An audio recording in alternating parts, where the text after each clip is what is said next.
Subscribe करिए हमारे channel target UP TET CTET को और बेल आइकन को दबाइए। हेलो दोस्तों, मैं आनंद स्वागत करता हूं आप सभी का आपके अपने चैनल और app target UP TET CTET में। दोस्तों, मैं आपको डीएलएड सेकेंड सेमेस्टर गणित विषय पढ़ा रहा हूं और इसमें मैंने आपके बहुविकल्पी प्रश्नों को पूरा पढ़ा दिया था। मैं अतिलघुत्तरीय प्रश्न पढ़ा रहा हूं और इसमें दो क्लास आपको पहले मिल जाएगी। ये आपकी तीसरी क्लास है अतिलघुत्तरीय की। इसमें 40 प्रश्न मैंने करा दिए हैं। अब इसके बाद प्रश्न संख्या 41 से हम यहाँ पे देखने वाले हैं। और इससे पहले की क्लासेस अगर आपने नहीं देखी हैं तो नीचे डिस्क्रिप्शन में आपको लिंक मिल जाएगा। मैथ के सामने का लिंक आप क्लिक करोगे तो वहां पे आपको मैथ की सभी क्लासेस देखने को मिल जाएंगी सेकंड सेमेस्टर की, और पूरा सेकंड सेमेस्टर मैथ्स आप तैयारी कर पाओगे। इसी तरीके से चैनल पे सभी विषय आपको पढ़ा दिए गए हैं। सभी विषयों को पढ़िए, आप अपनी तैयारी बेहतर बनाइए। अब हम इस क्लास में आगे बढ़ेंगे और यहाँ पे बहुत ही महत्वपूर्ण प्रश्न है। देखिए, आपकी परीक्षाओं में पूछे हुए प्रश्न है और ऐसे ही प्रश्न डेफिनेटली आपके परीक्षा में, आने वाली परीक्षा में पूछे जाएंगे। तो सभी प्रश्नों को आपको खुद से सॉल्व करना है। सबसे पहला जो मस्ट है, आप मेरा क्लास अटेंड कर रहे हैं या कहीं से भी कुछ भी कर रहे हैं, आप सभी प्रश्नों को पहले खुद से ट्राई करेंगे। अगर आपको एकदम जो एक लाइन कहते हैं आना, वही लाइन आ रही तो वही आप लिखिए, ठीक है। खुद से जितना आपसे हो पाए प्रश्न को उतना हल करिए। पूरा हल हो जा रहा है पूरा हल करिए, उसके बाद उत्तर को मिला लीजिए। उत्तर सही है तो अगले प्रश्न पे पढ़िए, उत्तर गलत है तो आप उस प्रश्न को देखिए कि किस स्टेप में मैं गलती किया हूं, क्या गलती मेरे से हो रही है, उस गलती को ध्यान दीजिए। वह गलती दोबारा मत दोहराइएगा, ठीक है। उस गलती को जब आप ध्यान में रखे रहोगे तो वो गलती आपसे एग्जाम में नहीं होगी। नहीं तो आप एग्जाम में सॉल्व तो करके आ जाओगे, उत्तर गलत रहेगा तो आपको नंबर मिलेगा नहीं। तो ये गलतियां आपको नहीं करनी है। आपको पता है कि मैथ में सबसे अधिक बैक लगता है, तो थोड़ा विशेष ध्यान दे करके आप सभी पढ़ाई कर लीजिए, ठीक है। तो इसलिए मैं आपको बता दे रहा हूं बहुत अच्छे ढंग से कि आप अच्छे से तैयारी अपनी कर लीजिए। अब देखिए, हम लोग इस क्लास में आगे बढ़ेंगे, सभी प्रश्नों को देखेंगे। देखिए, प्रश्न संख्या 41 है। एक पुस्तक का मूल्य 5x² + 2x + 1 है। इसी प्रकार 2x + 5 पुस्तकों का मूल्य ज्ञात कीजिए। अब देखिए, यह उस तरीके का प्रश्न है जैसे एक किताब का मूल्य, एक पुस्तक का मूल्य 5 रुपए हो और आपको 4 पुस्तकें खरीदनी हो, तो आपका कितना कुल पुस्तकों का मूल्य कितना लगेगा। तो यही 5 × 4 आप कर देते हैं, 20 आ जाता है। तो इसी तरीके का ये प्रश्न है, लेकिन इसी 5 और 4 की जगह आपको क्या दिया गया है, आपको बीजीय व्यंजक दिए गए हैं। तो इन्हीं बीजीय व्यंजकों का आपको गुणा कर लेना है। गुणा करना आपको आता हो नहीं आता हो, यहाँ पे आप देख लीजिए। देखिए, एक पुस्तक का मूल्य 5x² + 2x + 1 है, तो 2x + 5 पुस्तकों का मूल्य कितना हो जाएगा, इसी 5x² + 2x + 1 में पुस्तक के दाम का गुणा हो जाएगा। अब गुणा जब करेंगे तो देखिए, दो बीजीय व्यंजक लिखे हुए हैं ब्रैकेट्स में और इनका आपस में गुणा हो रहा है। तो अब देखिए, 2x का पहले गुणा होगा इस पूरे ब्रैकेट में जितना लिखा हुआ है इसमें, ठीक। फिर उसके बाद प्लस इस 5 का गुणा होगा इस पूरे ब्रैकेट में जितना 3 पद लिखे हुए हैं इन तीनों पदों में, ठीक है।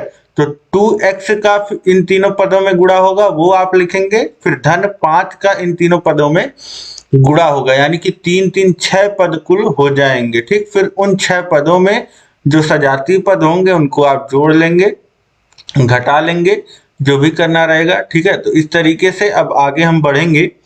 तो देखिए, 2x का गुणा होगा इस पूरे में तीनों पदों में, 5x² में गुणा होगा तो ये हो जाएगा 10x³। 2x का गुणा 5x² में 10x³, फिर प्लस 2x का गुणा 2x में तो हो जाएगा 4x²।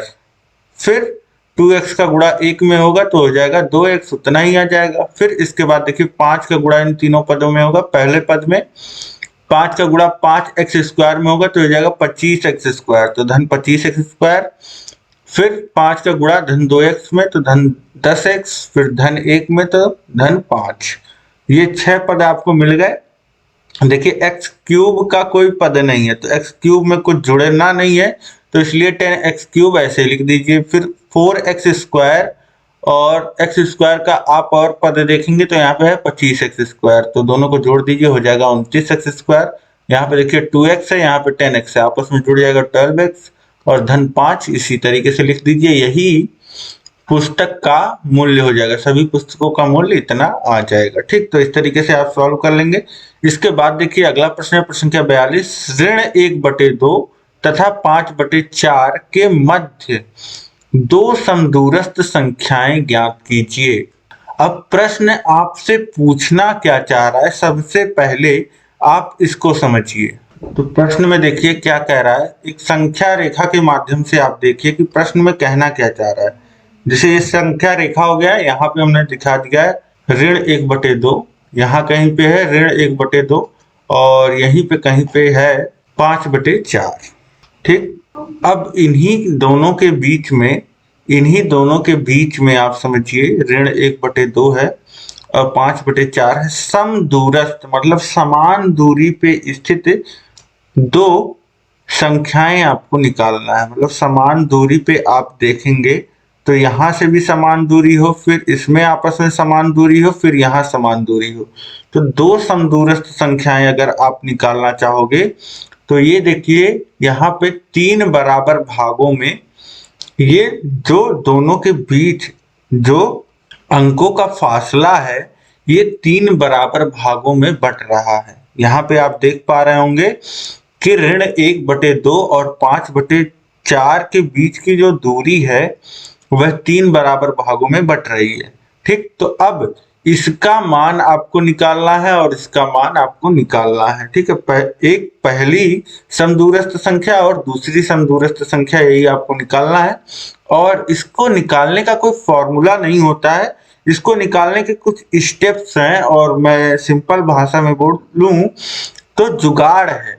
जैसे कोई काम किसी माध्यम से नहीं बन पाता है तो अपने भारत में क्या करते हैं लोग, जुगाड़ करते हैं। तो उसी तरीके से यहाँ पे कुछ चीजें आपको कुछ स्टेप्स फॉलो करने होते हैं जिससे आप इस तक पहुंच जाते हैं। अब कैसे पहुंचते हैं, अब मैं पहले आपको बताऊं कि जैसे आप क्या करते हैं, कोई भी भिन्न को कंपैरिजन करना होता है कि कौन सा भिन्न बड़ा है छोटा है, तो वहां पे हम लोग क्या करते हैं, भिन्न को जो हर होता है वह बराबर करते हैं। वही काम आपको पहले यहाँ पे भी करना है।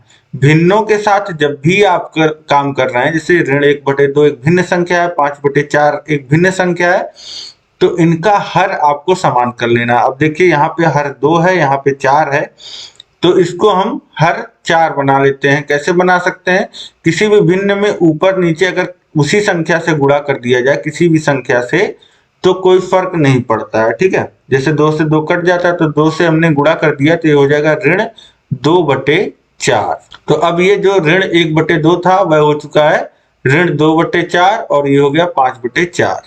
हर हमने समान कर दिया। अब यहाँ पे आप समझ गए कि दो संख्याएं हमारे पास है, ऋण 2/4 और 5/4, जिनके बीच हमको दो समदूरस्थ संख्याएं निकालनी है। अब इसके अगला स्टेप आप देखिए क्या होगा, दो समदूरस्थ संख्याएं हमको निकालनी है। तो मैंने आपको बताया कि ये 3 बराबर भागों में बांटेगा। 3 बराबर भागों में यहाँ पे दो समदूरस्थ संख्याएं इन दोनों के बीच की दूरी को बांट देंगे। तो स्टेप 2 यही हमारा होगा कि हम दोनों भिन्नों में जो ऋण 2/4 है और 5/4 है, इन दोनों में 3 से ऊपर नीचे दोनों भिन्नों में गुणा कर देंगे। तो अब ये भिन्न क्या बन जाएंगे, अब ये भिन्न बन जाएंगे ऋण 6/12 और 5/4 में ऊपर नीचे 3 से गुणा होगा तो हो जाएगा 15/12। तो ये आपके भिन्न अब कितने हो गए, ऋण 6/12 और 15/12। ये आपका स्टेप 2 हो गया। अब भिन्न आपके इतने हो चुके हैं।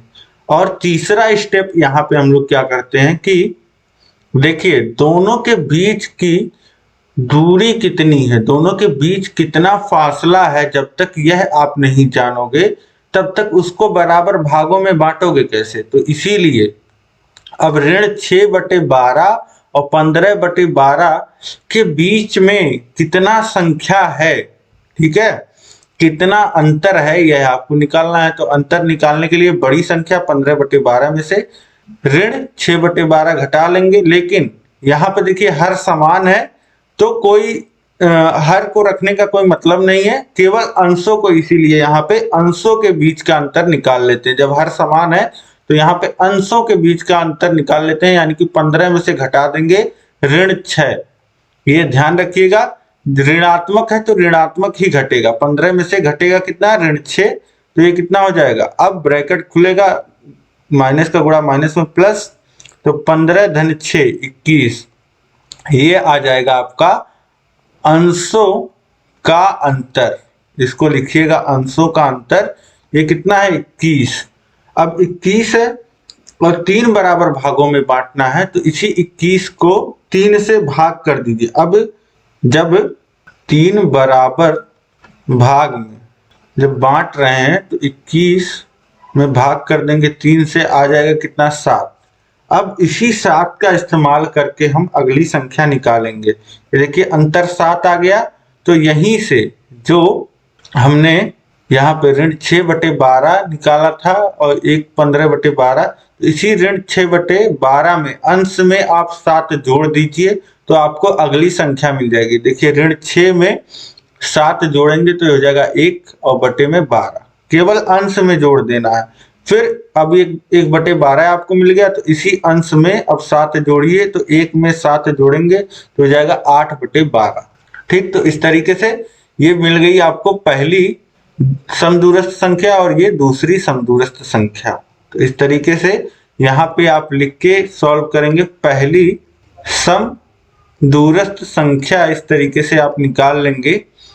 यहाँ पे जो हमने इसी में आप जोड़िएगा, ठीक है, जो हमने स्टेप 2 में किया है, 3 बराबर भागों में बांटना था, तो पहले में हर समान किया है, दूसरे में 3 बराबर भागों में बट रहा है, तो 3 से ऊपर नीचे गुणा करेंगे। यहीं पे अगर 4 समदूरस्थ संख्या पूछता तो 4 धन 1 5 बराबर भागों में बटता है और 5 से ऊपर नीचे गुणा करते हैं। ठीक है, तो इस तरीके से आप समझ पा रहे होंगे। ऋण 6/12 में अंश में 7 जोड़ देंगे तो ये हो जाएगा 1/12। ये पहली समदूरस्थ संख्या, और दूसरी समदूरस्थ संख्या जो हो जाएगी वह क्या हो जाएगा, इसी 1/12 में अब जुड़ेगा अंश में 7, तो ये हो जाएगा 8/12। ये दूसरी समदूरस्थ संख्या हो जाएगी।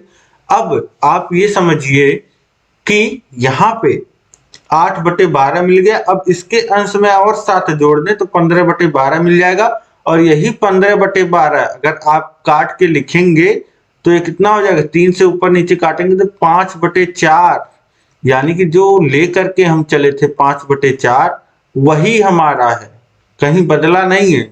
ठीक है, बस उसको 15/12 लिख दिया गया है। और ऋण 6/12 को आप लिखना चाहेंगे तो ऋण 1/2 वही लिखा हुआ है। ठीक है, तो इसको चाहे तो आप इतना ही लिखिए, और 12 बीच में जो समदूरस्थ संख्याएं पूछा है 1/12 और दूसरा हो जाएगा 8/12। ये हमारी समदूरस्थ संख्याएं हो जाएंगी। ठीक है, तो इस तरीके से आप हल कर लीजिएगा।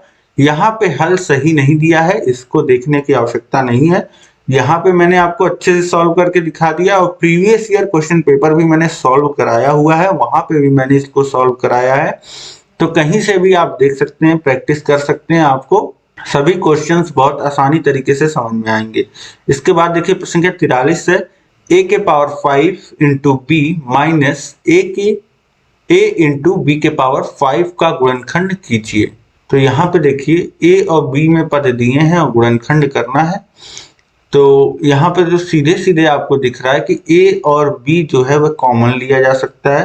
तो a और b हर जगह उपस्थित है, दोनों पदों में 2 पद हैं यहाँ पे, a और b दोनों जगह है। तो a और b कम से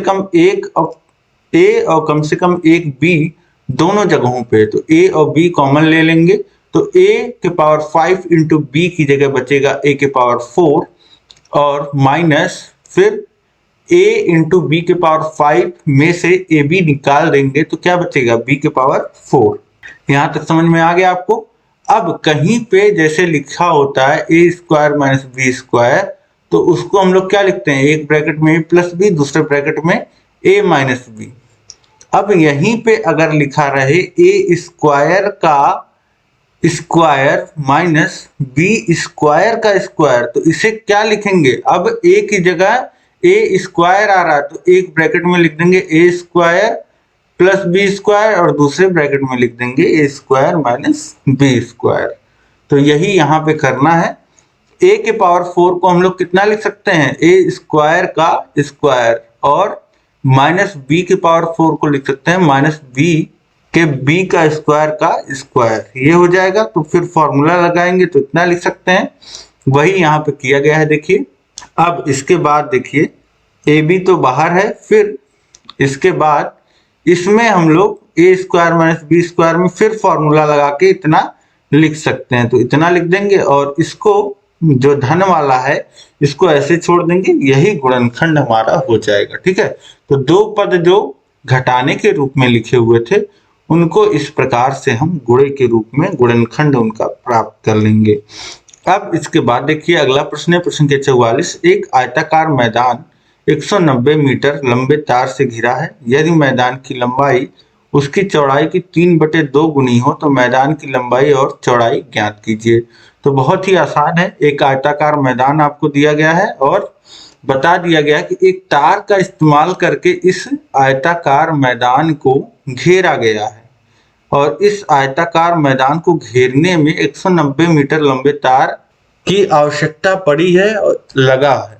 ठीक, तो अब हमको पता चल गया कि इस तरीके से ये किसी भी आयत का अगर ये दे दिया तो इसका मतलब आप समझ रहे हैं आपको क्या मिल गया, इस आयत का परिमाप हमको मिल गया।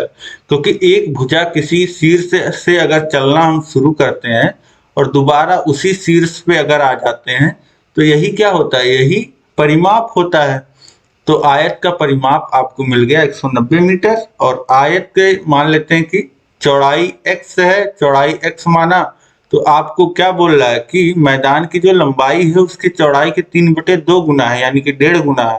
तो चौड़ाई अगर x हम मान लेते हैं तो लंबाई क्या हो जाएगा उसका 1.5 गुना 3/2 गुना, तो वो हो जाएगा 3/2 गुणे x मीटर। ठीक, इस तरीके से। अब इसके बाद देखिए परिमाप का फॉर्मूला होता है आयत में 2 गुणे और ब्रैकेट में लंबाई धन चौड़ाई। परिमाप है 190 मीटर, परिमाप की जगह ये रख देंगे बराबर 2 गुणे लंबाई की जगह 3/2 x लिखा जाएगा और धन चौड़ाई की जगह x लिख देंगे। अब देखिए इनको जोड़ लीजिए, 3/2x जुड़ेगा x में तो ये हो जाएगा 5/2x और ये जो 2 गुणे में है यहाँ पे 190 में भाग होगा तो हो जाएगा 95 मीटर। अब 5/2x बराबर 95 मीटर और x बराबर हो जाएगा 2 उधर जाएगा तो गुणा होगा और 5 यहाँ गुणे में है तो भाग में हो जाएगा, यानी कि 95 गुणे 2/5 मीटर।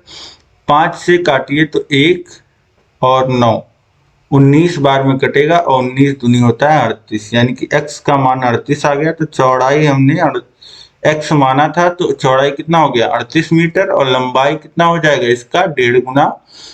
तो 2 से काटिए तो ये हो जाएगा 1 और 9 19 और 19 तिया 57, जो लंबाई आ गई 57 आ गई और जो आपकी चौड़ाई आ गई वह 38 मीटर आ गई। ठीक है, आपको परिमाप मीटर में दिया था तो सभी मीटर में ही आएगा। तो इस तरीके से आसानी से आप निकाल सकते हैं। इसके बाद अगला प्रश्न हम देखते हैं, प्रश्न संख्या 45 से 8x प्लस 21/4 बराबर 3x धन 6 को हल कीजिए। तो देखिए इधर 2 पद आपको दिए हैं और बराबर के इधर 2 पद दिए हैं। अब हमको जब भी समीकरण हल करना होता है, हल करना मतलब x का मान निकालना। अब x का मान कैसे हम निकालते हैं, सारे जो x वाले पद होते हैं उनको एक तरफ लिखते हैं और जो कांस्टेंट वाले पद होते हैं जो केवल संख्याएं होती हैं भिन्न होते हैं उनको एक तरफ लिखते हैं। तो देखिए 8x यहाँ x है और यहाँ पे संख्या है, यहाँ पे बराबर के इधर 3x इधर है और धन 6 ये है। तो 21/4 को इधर ले आएंगे और इस x को उधर लेते जाएंगे। अब देखिए 8x उसी तरह है और ये धन 3x इधर आएगा तो ऋण 3x हो जाएगा। फिर बराबर का चिन्ह लगाएंगे, 21/4 को उधर भेज देंगे तो धन 6 में से फिर 21/4 उधर धनात्मक था इधर आके ऋणात्मक हो जाएगा। 8x में से 3x घटेगा 5x हो जाएगा। और यहाँ पे पहले हर समान करेंगे, 6 के बट्टे में 4 लगाना है तो 4 से ऊपर गुणा भी करना पड़ेगा। तो 6 चौक 24 हो जाएगा और -21 और पूरे के बटे 4 घटा देंगे तो 3/4 मिल जाएगा, यानी कि 5x बराबर 3/4। x बराबर क्या हो जाएगा 3/4 और बटे 5 में गुणा हो जाएगा, यानी कि x बराबर आ जाएगा 3/20। यही समीकरण का हल हो जाएगा। इसके बाद देखिए अगला प्रश्न देखते हैं। अगले प्रश्न में देखिए भी हल करने को कहा है, लेकिन यहाँ पे दिए हैं 2 समीकरण और एक समीकरण में आप देखेंगे तो 2 वेरिएबल हैं, x और y दोनों आ रहे हैं। दूसरे समीकरण में भी x और y दोनों आ रहे हैं। तो ऐसे समीकरण को कैसे हल किया जाता है? 2 समीकरण दिए गए हैं और 2 अननोन दिए गए हैं तो निकाला जा सकता है, ठीक है, क्योंकि आपको 2 समीकरण दिए गए हैं। अब यहाँ पे देखिए एक अननोन था और एक ही समीकरण था तो हल निकल गया। अब यहीं पे 2 अननोन और एक ही समीकरण दिया होता तो x y दोनों का मान आप नहीं निकाल सकते थे, किसी का भी मान नहीं निकलता। अब यहाँ पे देखिए जब 2 अननोन आपको दिए गए हैं, 2 चर राशियां दी गई हैं और 2 समीकरण दिए गए हैं तो आप निकाल लोगे कैसे? उसका मेथड है, उसका तरीका है। 2 तरीके होते हैं निकालने के। एक होता है आपका प्रतिस्थापन विधि, एक होता है विलोपन विधि। तो किसी एक विधि से आप निकाल लोगे। क्लास में मैंने आपको दोनों विधियों पे बहुत सारे प्रश्न कराए हैं। अब यहाँ पे देखिए आपको कोई एक विधि से निकाल लीजिए, जैसे आसान है ये करना आपका। केवल x का मान देखिए, एक अकेला x आपको एक जगह दिख रहा है तो इसका मतलब क्या हुआ? इसका मतलब ये हुआ कि x का मान जो है y के टर्म में हम आसानी से निकाल सकते हैं। x की जगह 7 - 2y लिखा जा सकता है इसी पहले ही समीकरण से। x का मान ये हमको मिल गया पहले समीकरण से, ठीक है। अब इसी का इस्तेमाल करके हम लोग जहां x दूसरे समीकरण में आ रहा है वहीं पे x का मान इतना रख देंगे, 7 - 2y। वही देखिए यहाँ पे किया गया है। समीकरण 1 से x का मान समीकरण 2 में प्रतिस्थापित करने पे, एक स्थान से दूसरे स्थान पे रखने को प्रतिस्थापन विधि इसी को कहते हैं, ठीक है। तो x बराबर हो जाएगा 7 - 2y। और अब इस समीकरण को आप देखिए 2x + y बराबर 5 था। अब x की जगह क्या रखा जाएगा? 7 - 2y। तो हो जाएगा 2 गुणे ब्रैकेट में x की जगह आ जाएगा 7 - 2y और फिर धन y बराबर 5 के, ठीक है। तो ये हो गया। अब इसको सॉल्व करिए, 2 का गुणा होगा 14 और -4y हो जाएगा, 2y में गुणा होगा, फिर धन y बराबर 5। अब देखिए -4y धन y -3y हो जाएगा और ये धन 14 उधर जाएगा, 5 में से 14 घट जाएगा तो ये हो जाएगा -9। -3y बराबर -9, माइनस माइनस काट दीजिए तो 3y बराबर 9 हो जाएगा। y बराबर कितना आ जाएगा? 3। अब y का मान आपको 3 मिल गया तो इसको किसी एक समीकरण में रख दीजिए, x का मान मिल जाएगा। पहले में ही रख दीजिए तो x धन 2 गुणे y यानी कि 2 गुणे 3 बराबर 7। तो x धन 6 बराबर 7 हो जाएगा और 1 घट जाएगा, उधर जाएगा तो 7 में से 6 घट जाएगा तो बचेगा 1, यानी x का मान जो आ जाएगा वह 1 आ जाएगा और y का मान जो आया है वह 3 आया है। तो इस तरीके से प्रतिस्थापन विधि से आपने निकाल लिया। अब विलोपन विधि में क्या होता है कि कोफिशिएंट जो होता है वह किसी एक का बराबर कर देते, जैसे पूरे समीकरण में 2 से गुणा कर देंगे और यहाँ भी 2x हो जाएगा, यहाँ भी 2x हो जाएगा तो घटा देंगे तो एक पूरा खत्म हो जाएगा, x का पार्ट खत्म हो जाएगा और y का पार्ट हमको मिल जाएगा और कांस्टेंट मिल जाएगा। इस तरीके y की वैल्यू मिल जाएगी, फिर वही y की वैल्यू उठा करके किसी एक समीकरण में रख देंगे तो मान निकल आएगा। यही करते हैं। अब इसी तरीके से आप समीकरण हल कर लेंगे। अब इसके बाद हम लोग अगला प्रश्न देखते हैं। प्रश्न संख्या 47 है। एक 5 मीटर गुणे 2 मीटर आयताकार पेंदे वाले हौज में 1.5 मीटर की ऊंचाई तक पानी भरा है। ज्ञात कीजिए कि हौज में कितने लीटर पानी भरा है। अब आप इमेजिन करिए, आपने गांव में पानी चलते हुए देखा होगा। पानी खेतों में जाने से पहले एक इस तरीके का ईंट का बना होता है हौज जिसे बोलते हैं, ठीक है। तो इस तरीके से जब मोटर इंजन चलता है तो पानी निकलता है और इसमें हौज में गिरता है इस तरीके से, ठीक है। ये आप समझ पा रहे होंगे। अब कुछ पानी इसमें क्या है, भरा है। अब अगर इसी हौज, एक हौज है जो आयताकार है, इसका जो पेंदी है इस तरीके से ये आयताकार है, ठीक है। ये हौज जो है इसकी पेंदी आयताकार है और पेंदी जो है वह 5 मीटर लंबी है और 2 मीटर जो है इसकी चौड़ाई है। और जो पानी भरा हुआ है वह ऊंचाई अगर देखें हम तो ऊंचाई 1.5 मीटर की ऊंचाई तक भरा हुआ है, ठीक। तो अब बोल रहा है कि कितने लीटर पानी भरा है। अब देखिए यहाँ पे आप कैसे निकालेंगे कितने लीटर पानी भरा है। तो सबसे पहले जो पानी भरेगा वो किस रूप में होगा, वह एक घनाभ का रूप लेगा, ठीक है। यहाँ पे वह एक, जो पानी भर रहा है वह एक घनाभ का रूप लेगा। तो उस घनाभ का हम आयतन निकाल सकते हैं, ठीक है। पानी का आयतन निकल जाएगा तो सीधे लिख दीजिए, पानी का जो आयतन होगा वह लंबाई गुणे चौड़ाई गुणे ऊंचाई होगा। तो हो जाएगा 5 गुणे 2 गुणे 1.5। ये कुल आ जाएगा, सब मीटर में दिया है तो 15 मीटर क्यूब पानी है। अब 15 मीटर क्यूब में कितना लीटर पानी है, यह सोचने वाली बात है। तो देखिए आपको पता है कि 1 मीटर क्यूब में जो होता है वह 1000 लीटर पानी आता है। यानी कि 1 मीटर ऐसी कोई टंकी हो जो 1 मीटर जिसकी चौड़ाई हो, 1 मीटर लंबाई हो और 1 मीटर गहराई हो, एक घनाभ हो जिसमें पानी भरा हो और 1 मीटर क्यूब का वह घनाभ हो, ठीक है, उसमें 1000 लीटर पानी आता है, ठीक। अब तो 15 मीटर क्यूब में कितना आएगा, तो 15 गुणे 1000 लीटर आएगा, ठीक। तो यहीं से आप क्या कर सकते हो, लीटर में बदल सकते हो, ठीक है। तो ये आ जाएगा 15,000 लीटर पानी। इसके बाद देखिए अगला प्रश्न है, एक समबाहु त्रिभुज का परिमाप 12 सेंटीमीटर, इसका क्षेत्रफल ज्ञात कीजिए। समबाहु त्रिभुज है मतलब कि इस त्रिभुज की तीनों भुजाएं जो हैं वह बराबर हैं।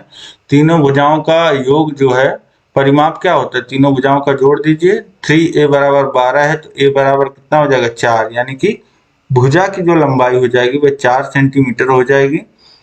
तो किसी भी समबाहु त्रिभुज का जो क्षेत्रफल होता है, क्षेत्रफल आपसे पूछ रहा है, √3/4 इंटू भुजा का स्क्वायर होता है। तो यहाँ पे वैल्यू रख दीजिए √3/4 गुणे 4 का स्क्वायर, 4 से 4 का स्क्वायर कट जाएगा और ये 4 में गुणा हो जाएगा √3 का, तो यह आ जाएगा 4√3 सेंटीमीटर स्क्वायर। ये हो गया त्रिभुज का क्षेत्रफल। अब इसके बाद देखिए अगला प्रश्न है, प्रश्न संख्या 49, धन पूर्णांक 4x-6 के ठीक बाद कौन सा धन पूर्णांक आएगा, यह पूछ रहा है। तो किसी भी संख्या के बाद आने वाली संख्या निकालने के लिए हम क्या करते हैं, उसमें एक जोड़ देते हैं। तो 4x ऋण 6 में हम एक जोड़ देंगे तो ऋण 6 धन 1 क्या हो जाएगा, ऋण 5 हो जाएगा। तो यही आ जाएगा अगला पूर्णांक, ऋण 4 माइनस 5। इसके बाद देखिए अगला प्रश्न है, प्रश्न संख्या 50, ऋण 1/3 धन ऋण 4/5 ऋण 6/7 को सरल कीजिए।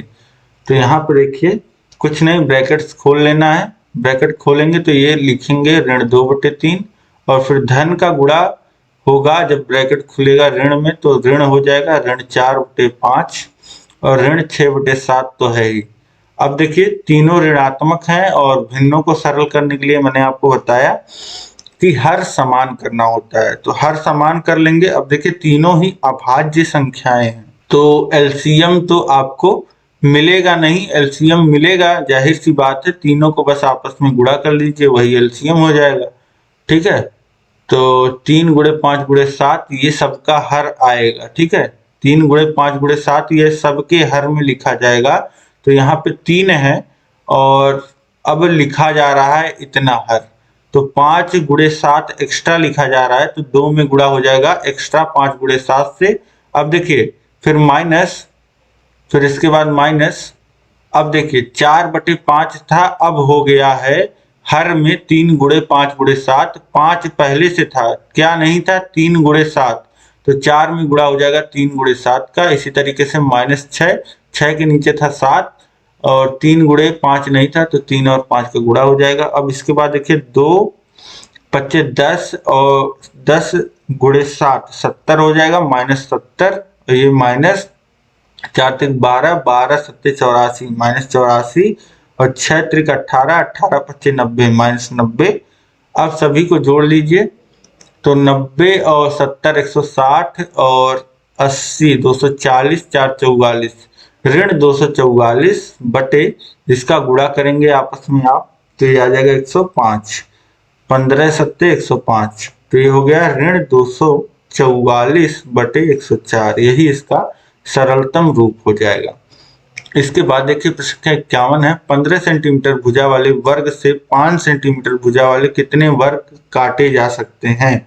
अब देखिए एक वर्ग से कितने वर्ग काटे जा सकते हैं यह निकालने के लिए हम क्या करते हैं, पहले जो बड़ा वर्ग है उसका क्षेत्रफल निकालेंगे और फिर जो छोटा वर्ग है, जो छोटे छोटे वर्ग बनाने हैं, ठीक है, उसका हम क्षेत्रफल जो है उसके क्षेत्रफल से भाग कर देंगे। ये बड़ा वर्ग नहीं, ये आयत बन गया। अब यहाँ पे इस तरीके से वर्ग बना लीजिए, ये एक पूरा वर्ग हो गया। ठीक, अब इसी वर्ग में से छोटे छोटे वर्ग निकालने हैं तो पूरे क्षेत्रफल में अगर हम इस छोटे वाले क्षेत्रफल एक का भाग दे देंगे तो पता चल जाएगा कि कितने वर्ग बनेंगे। बड़े वाले का क्षेत्रफल, बड़े वाले की भुजा 15 सेंटीमीटर तो 15 गुणे 15 ये हो जाएगा बड़े वाले का क्षेत्रफल, और छोटे वाले का 5 सेंटीमीटर रखना है तो 5 गुणे 5 हो जाएगा उसका क्षेत्रफल। अब बड़े वर्ग में छोटे वर्गों की संख्या निकालने के लिए बड़े वर्ग में छोटे वर्ग की क्षेत्रफल से भाग दे दीजिए तो 5 तिहाई 15, 5 तिहाई 15, 3 गुणे 3 यानी कि 9 वर्ग जो हो जाएगा वह बनेंगे। अब इसके बाद देखिए अगला प्रश्न है, प्रश्न क्या 52, एक घनाकार बर्तन का कोर 10 सेंटीमीटर, बर्तन में रखे जल का आयतन लीटर में ज्ञात कीजिए। तो बर्तन का जो कोर है, घनाकार बर्तन है, घनाकार बर्तन है तो आयतन कितना होगा, लंबाई गुणे चौड़ाई गुणे ऊंचाई तीनों सेम है, 10 का क्यूब यही होगा, यानी कि 1000 सेंटीमीटर क्यूब ये आ जाएगा बर्तन में रखे जल का आयतन। और 1000 सेंटीमीटर क्यूब जो होता है वह बराबर होता है 1 लीटर के, यानी कि आयतन कितना हो जाएगा, कितना लीटर पानी रखा है तो 1 लीटर पानी रखा है। अब इसके बाद देखिए अगला प्रश्न है, प्रश्न 53, X square minus X Y plus Y square में x प्लस वाई से गुणा कीजिए। तो उसी तरीके का प्रश्न है जैसे हमने कुछ किताब दिए थे और कुल किताबों का दाम निकालना था, एक किताब का दाम दिया हुआ था, कुल किताबों का दाम निकालना था, तो वहीं से गुणा कर लीजिए। पूरे का गुणा, इस पूरे का गुणा पहले x में होगा फिर धन पूरे का गुणा y में होगा। अब देखिए x का गुणा एक्स स्क्वायर में होगा, x क्यूब हो जाएगा, x का गुणा माइनस एक्स वाई में होगा तो माइनस एक्स स्क्वायर वाई, फिर प्लस एक्स वाई स्क्वायर, फिर प्लस ये प्लस आ गया, y का गुणा होगा एक्स स्क्वायर में तो एक्स स्क्वायर वाई, फिर minus X Y square plus Y cube.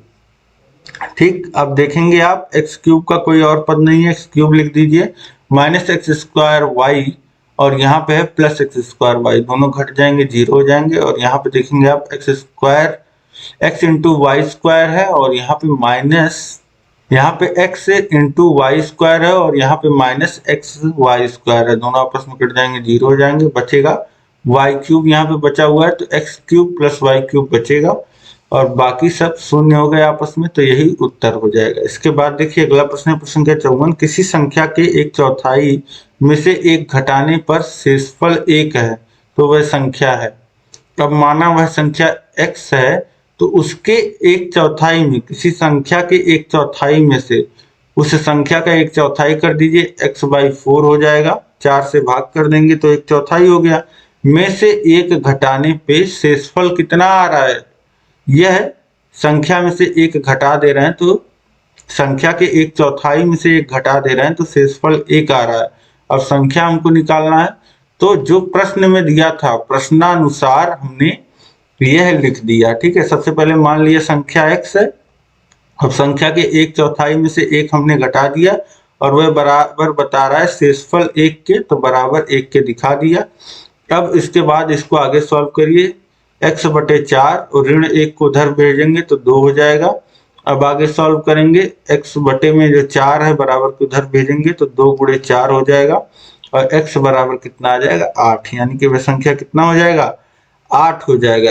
ऐसे भी आप देख लीजिए उस संख्या 8 के में 4 से भाग करेंगे, 8 का चौथाई करेंगे आएगा 2 और 2 में से 1 घटाएंगे तो शेषफल कितना बचेगा 1। ये क्रॉस चेक कर लिया हमने। तो इस तरीके से यहाँ पे प्रश्न संख्या 54 तक मैंने आपको करा दिया है। अब आगे के प्रश्न जो है वह अगले क्लास में हम करेंगे, लेकिन यहाँ पे जितने प्रश्नों को हमने किया थोड़े से अच्छे लेवल के भी प्रश्न मिले आपको देखने को। आपने उम्मीद है कि अच्छे से सभी प्रश्नों को किया होगा, और कहीं किसी प्रश्न में कोई दिक्कत आ रही है तो आप मुझे कमेंट करके बताइए, और इस क्लास को अधिक से अधिक शेयर करिए ताकि सभी लोग आसान भाषा में सभी प्रश्नों को जान पाएं। किसी की देखिए बैक ना लगे। बैक बहुतों को लगती है मैथ में और बहुत कष्ट होता है, क्योंकि बहुत अच्छे ढंग से मैं पिछले 4 वर्षों से आप लोग को गणित पढ़ा रहा हूं, और जिन भी लोगों ने पढ़ा है वो बहुत अच्छा करके आए हैं। 25 में 25 तो बहुत लोग लेकर के आते हैं, लेकिन मैं चाहता हूं कि जो कमजोर स्टूडेंट्स हैं वह अच्छा करके आए, किसी के कम से कम बैक ना लगे। बैक लगने पे बहुत दिक्कत होती है आप लोगों को, ठीक है। तो इस तरीके से शेयर करिए अधिक से अधिक। चैनल को सब्सक्राइब नहीं किया तो सब्सक्राइब कर लीजिए, इसी तरीके की वीडियोस मिलती रहेंगे, अपडेट्स आपको मिलते रहेंगे। और कैसा लगा ये क्लास आप कमेंट करके बताइए। कोई भी किसी भी प्रश्न में दिक्कत हो तो प्रश्न संख्या आप कमेंट करिए, और इसी तरीके से सभी विषय पढ़ाए गए हैं। सभी विषयों का लिंक नीचे दिया गया है। सभी विषय आप कभी भी कहीं भी पढ़ सकते हैं यूट्यूब के माध्यम से, और उससे अच्छी सुविधा हम आपके लिए लेकर के आए हैं ऐप के माध्यम से। ऐप का लिंक नीचे दिया गया है, वहां से ऐप को डाउनलोड करिए। ऐप पे आप बिना प्रचार के सभी क्लासेस को पढ़ पाएंगे, सभी चैप्टर वाइज आप पढ़ेंगे, टेस्ट देंगे, उसके साथ साथ वहां पे आपको पीडीएफ नोट्स भी मिलेंगे, मास्टर क्लास के नोट्स, और साथ ही राजन पवन सीरीज का पूरा सॉल्यूशन, पूरा पीडीएफ, और सभी चीजें, सभी सुविधाएं, डाउट सेशन आपको वहां पे मिल जाएगा, ठीक है। तो इस तरीके से आप ऐप को डाउनलोड करिए, अपनी तैयारी को कम समय में बेहतर बनाइए। मिलेंगे हम लोग नेक्स्ट क्लास में, आगे के प्रश्नों को डिस्कस करेंगे। जय हिंद, जय